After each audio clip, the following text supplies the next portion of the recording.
Hello, friends. Well, I am in the Olympic National Park, the Hoh Rainforest. It's been raining, of course, as it should in a rainforest. Can you hear the drips of water dropping through the tree leaves?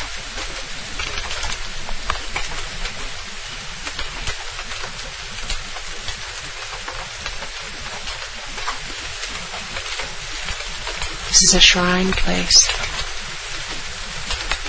People are here from all over the country and the world to see for the first time these trees, or for the 1000th time. You know, I'm talking so softly because, honestly, it just feels wrong to talk any louder. I feel as if I'm in a sanctuary, literally a shrine, except that all shrines of humans are actually modeled after this perfection, this kind of balance. So I'll just keep talking quietly. One amazing thing about tree culture is that they grow off of each other, literally. I'm looking at the most amazingly huge tree, and the tree itself doesn't even start for maybe 20 feet up off the ground. Between there and where I'm standing is a whole array of twisting and turning roots as big as my torso. And then there's negative space underneath, which is where an older tree used to live, where this tree seeded the older tree, giving this tree its nourishment and its structure.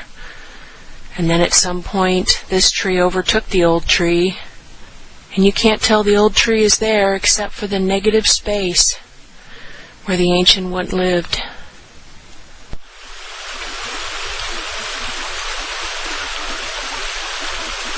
Friend, I'd like to introduce you to the magnificent Hoh River, a glacial river coming out of the Olympic Glacial Mountains. One of only a few of the glacial mountains left in America. Has a beautiful gray, almost opaque green, blue color. Goes right to the sea, to the Pacific Ocean. All hail to the Hoh. Another aspect of tree culture that I find fascinating is that when an old tree falls over, new little sproutlets sprout up from the old tree and use it as nutrients as well as a good place to start, a home. And then over the years you get lines of trees, varying ages, and at some point the old mother tree or nurse tree dies away, and then you have all this empty space where the roots used to grasp the tree, and now the old tree has moved on. In my opinion, those are like families of trees. Well, I've hiked in about 4 miles, and finally I've come to the beginning of the cedars, the big ones. They have a feeling all to themselves.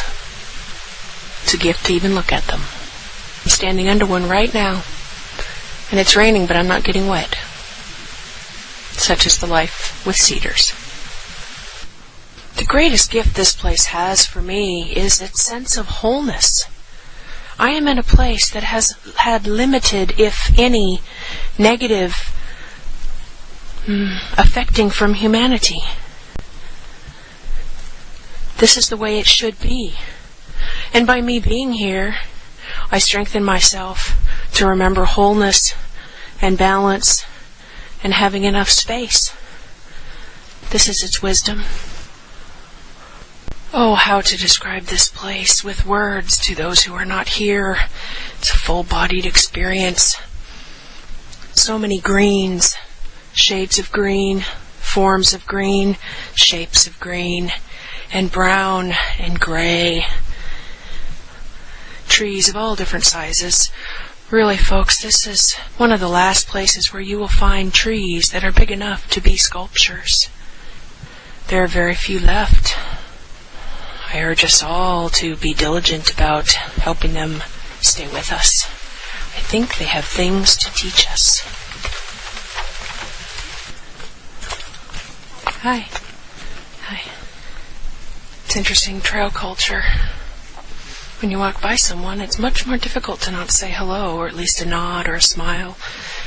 Look them in the eye. But I guess there's a safety here, and we all know that we're here to experience the balance, and part of the balance is friendliness, at least acknowledgement. I say hi to more people on a trail than I ever would on a city street. Well, it's begun to drizzle again, and I am back at the little bridge over the little creek that started this wonderful walk. And I thank you for joining me on this lovely little trek through, I'm sure seemingly to you, an imaginary forest, but I tell you, friends, it is not imaginary. It exists. It's here. And apparently it needs our protection, our awe, our joy, our care. It's one of the beautiful pilgrimage places of the West. Oh, and I go to eat some dinner. I hiked 8 miles, which some of you may seem like a heck of a lot, and some of you may seem like nothing. But it still makes you hungry.